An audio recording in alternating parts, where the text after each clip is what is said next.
दीदी के तिलक में दीदी के तिलक में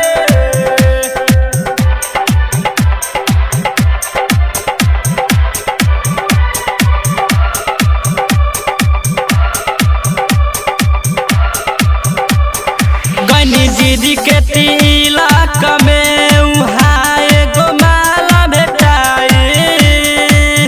गनी दीदी के तिलक में उहाँ एगो माला भेटाई।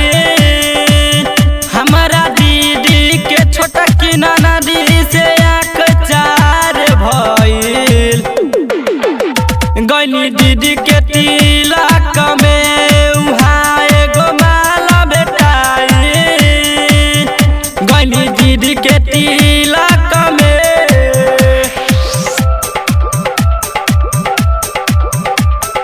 दीदी के तिलक में दीदी के तिलक में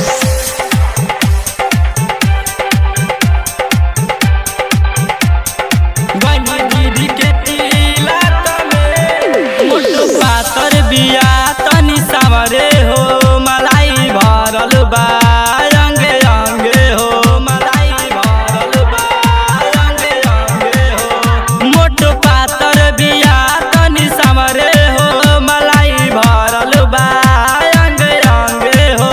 देखते देखते लगे गईनी ओकरा पास में हो।